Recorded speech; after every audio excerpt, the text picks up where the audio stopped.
All right, my name is Brad Bell with A-Team Roofing. We are here at our mutual customer's house, Mr. and Mrs. Everode.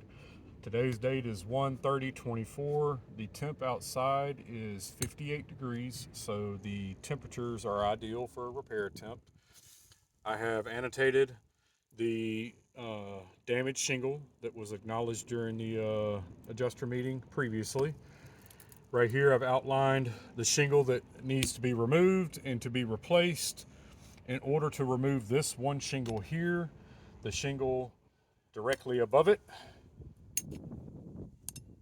two courses have to be manipulated in order to get to the nails out that are right here and here. And there's about 4 or 5 nails per shingle, so I'll be removing about 10 nails in order to get this one shingle out.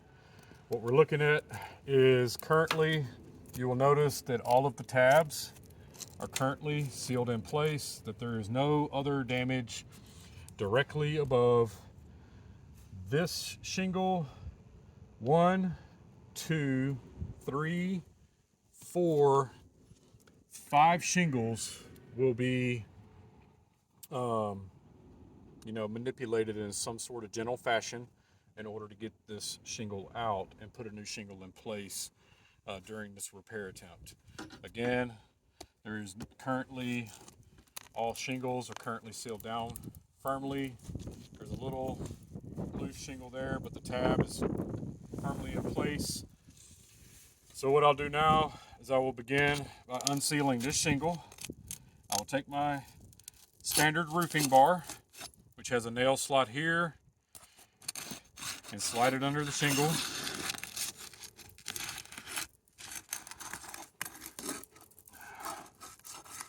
Okay.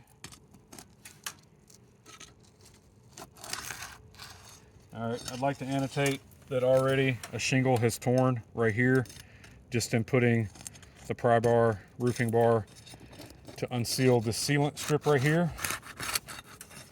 Shingle just tore here. That was not like that before. That is considered consequential damage. And I'm not being overly aggressive.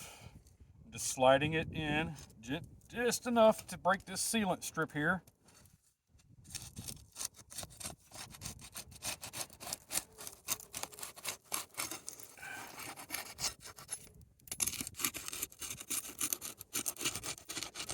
Just kind of gently running along that seam of the shingle here.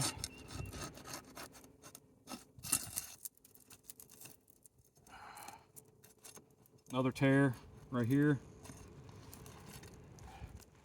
So just in the unsealing of this area, 2 shingles have been damaged consequentially. I'm not intentionally doing this. What I am doing is just unsealing the shingles where I have to in order to get these nails out. There's a nail here. There's a nail there. So now,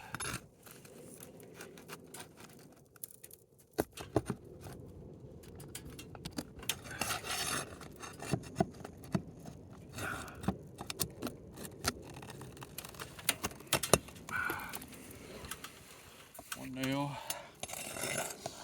I'm not trying to lift this up too much, just enough so I can see where the nail is, so I can firmly get the nail head.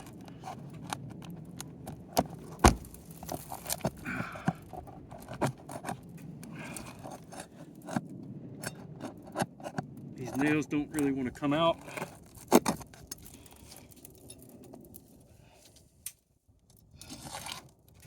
The nails are just tearing through the shingle.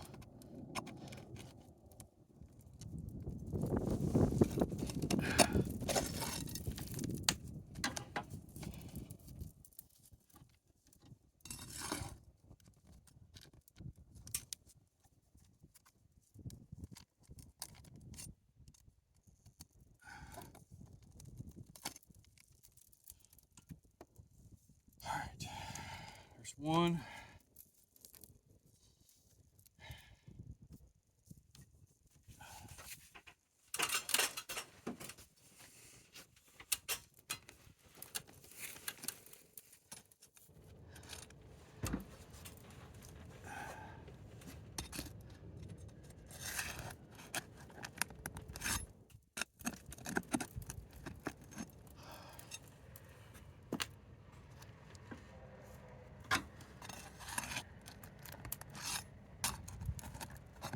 You can see I'm just being real gentle here.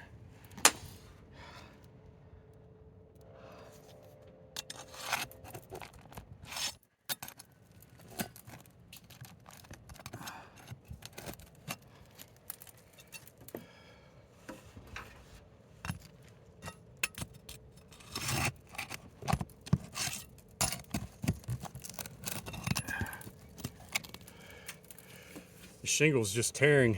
They're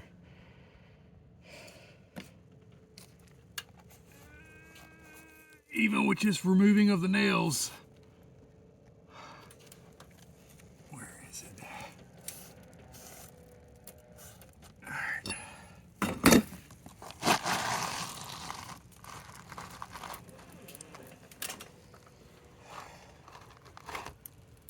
So here's where the shingle tore. You've got a material transfer. This sealant strip here that was bonded to the back side of this shingle here was permanently adhered to the shingle. So the matting on the back side of this shingle will now never seal down properly. You can actually see all that transfer right here. So this shingle won't seal down properly when I put a new shingle in.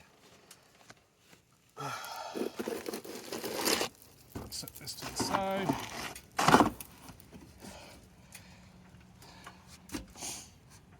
Be right back. I'll just keep it rolling.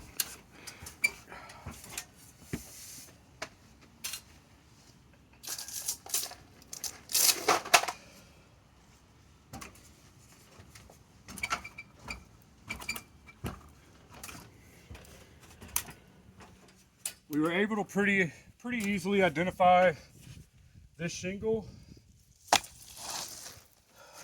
IKO has very distinct characteristics.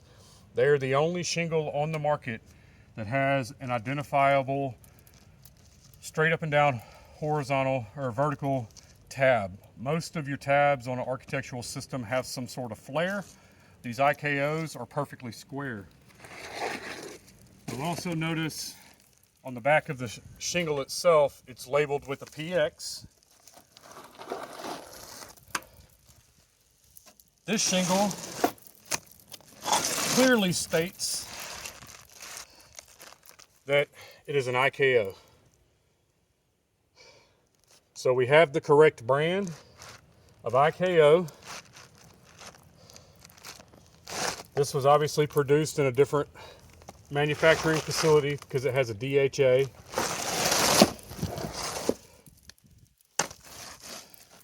The color would be a Harvard slate in color. It's a grayish in color.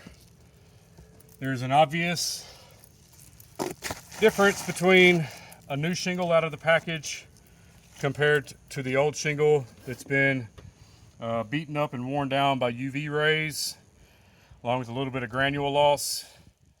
So what I'll do now is go ahead and slide this shingle into place. It does fit. IKO did not change the shingle specifications.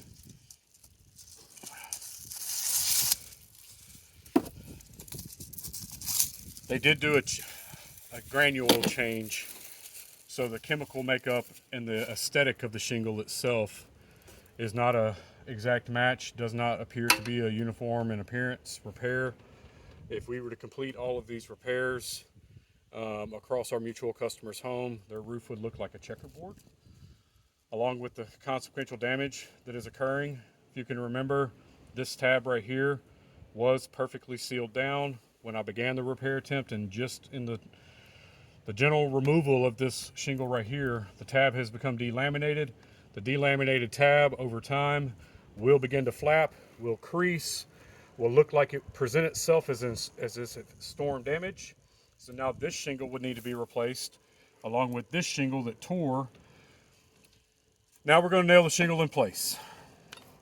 In order for me to nail the shingle in place, I have to lift the shingle high enough in order to properly drive this shingle down with a nail and not strike the shingle at a 90-degree angle. Just in holding that shingle, that tab delaminated. So now this shingle would need to be replaced as well because it's considered consequentially damaged. So again, I have to hold the shingle this high. Shingle just tore. Just in holding it high enough to drive a hammer.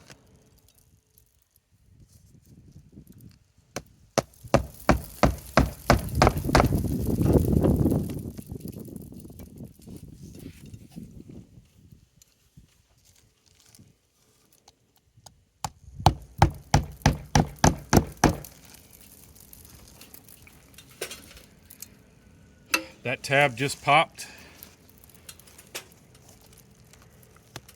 That tab just popped.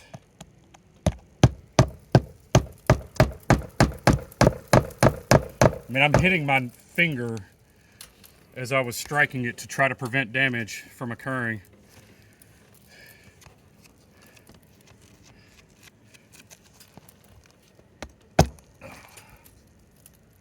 This tab just popped.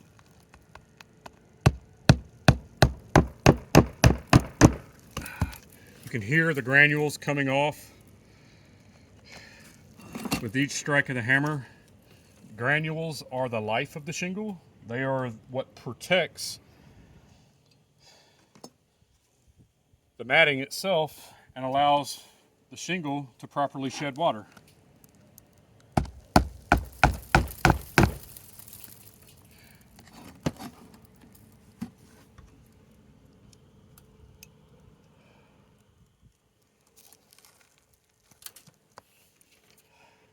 Shingle just tore there. Just tore and Popped. I'm trying to just get it high enough to where I can properly drive that nail.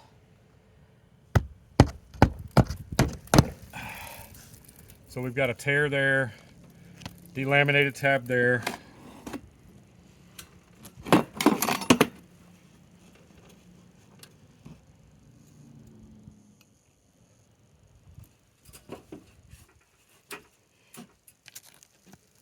That tab just popped. Again, not trying to be overly aggressive, I'm just trying to hold it.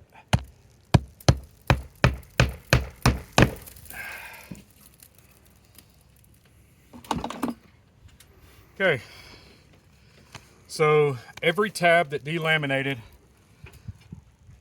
I'm going to mark with a DL for abbreviation for delamination. This tab, and you've got noticeable creasing.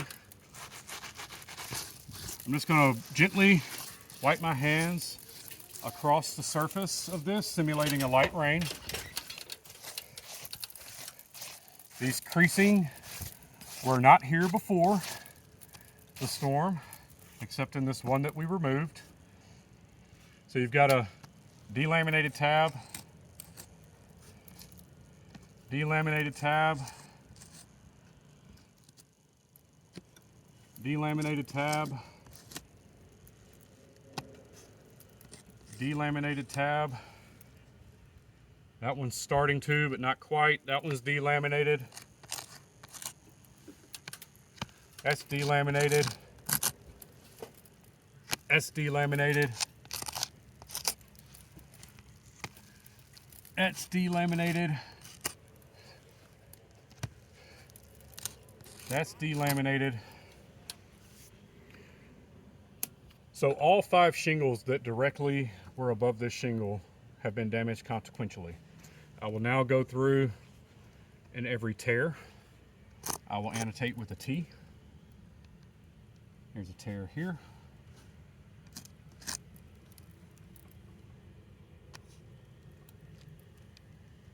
There's another tear. There's a tear right there. So 3 tears. 1, 2, 3, 4, 5, 6, 7, 8, 9 delaminated tabs.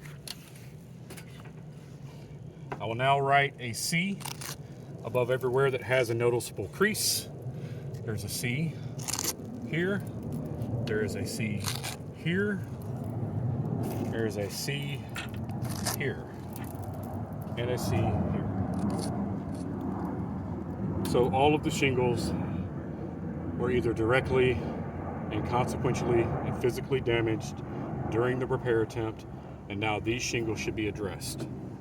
If these shingles are to be addressed consequentially, the same thing that would occur with these shingles would occur with these shingles. And the same thing that would occur with these shingles would occur with these shingles, and so on until the entire slope was affected. If you scan to the right, this entire slope ties in underneath the entire rear slope. So in order to properly remove this slope, the rear slope would be directly affected in order to properly install ice and water in the valley, in order to install the underlayment, in order to install the shingles and then do the cut. This case warrants replacement instead of repair based on repairability and uniform appearance. Thank you.